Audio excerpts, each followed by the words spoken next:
Hi, my name is Dave Bradstreet. I'm the professor of astronomy and physics here at Eastern University. I'm also the planetarium director and observatory director, as well as the chair of the department. I've been working at Eastern for 36 years. I started when I was 3. And I basically direct and supervise all the programs here. We've been teaching astronomy courses here at Eastern since 1976. When I started teaching, and for 20 years we used to carry telescopes up on the roof, which was a tremendous pain. And so we began to raise funds to build a modern observatory, which is what we're sitting in at the moment. It took about 10 years to raise the $450,000 that we eventually did raise from outside funding. It didn't cost the students a dime.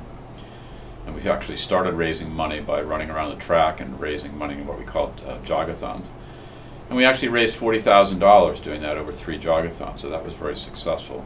Then over the years we raised more and more money and built this 2-telescope facility, which is completely computerized and semi-automatic. It's very, very popular. We have public observing nights every Tuesday night during the school year, and they're typically, you have to have reservations to come to those. Those are free, but they're usually reserved 3 or 4 months in advance.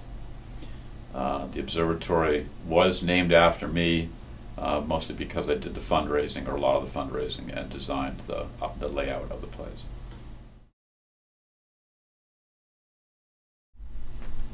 For the past 39 years, we've been having a Christmas planetarium show here at Eastern called the Star of Bethlehem, and it's been delving into what the Star of Bethlehem might have been, based on astronomical clues, as well as clues from Scripture.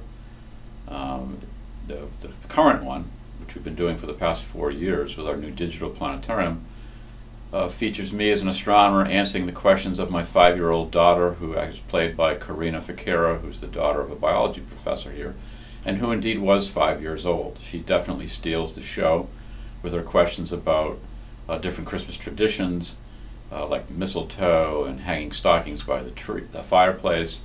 Why do we decorate trees?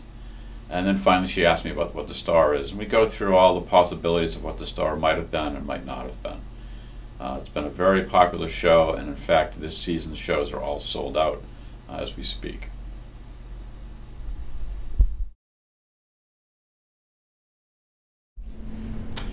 We are presently in the North Dome of the observatory.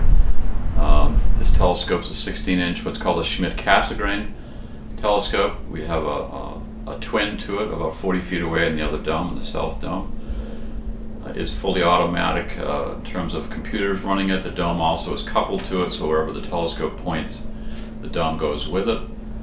And it works completely remotely in the room we were just in, the control room, but you can also run it, of course, from up in the dome. And this is actually the telescope we use when the public comes for public observing nights. They get to use this telescope. And then they also get to go down to the control room and take pictures using the other telescope. And the astronomy students also use this telescope heavily for their visual observations.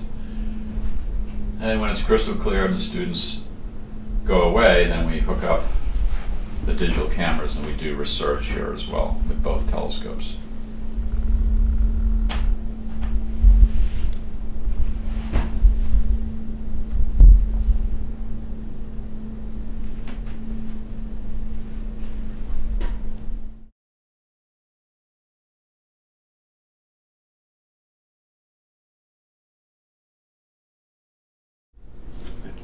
Yeah, the graph of sunspot numbers represents the number of sunspots that are on the surface of the sun at any given time. And what you see is looks like a bunch of peaks, and the time between those peaks is about 11 years. So the sun has this 11-year, lots of spots, and then not many spots, and then lots of spots, etc.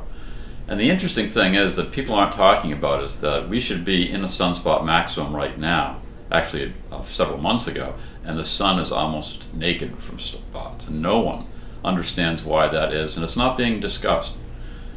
So we worry about climate change, we worry about all these things, and we're not worried about the #1 cause of climate, which is the sun. The sun is not as active as it's expected to be. The more spots, the more active it is. It's not that active, and no one's talking about it. So it's an interesting feature that the sun, we should be having many more spots than we see on the sun, and no one has an answer for it yet.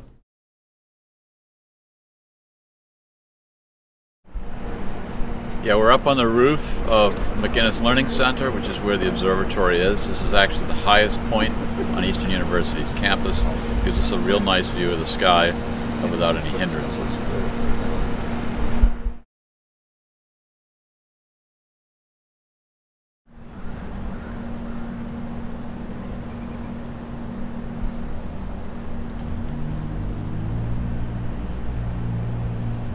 Panel on the outside of the dome, those are solar panels to charge the batteries that will open and close the shuttle. Steve, do you want to turn one of the domes, maybe the north dome? Yeah, just turn it, let it spin around. Yeah, just keep going until I say stop. Okay, it's going to start turning.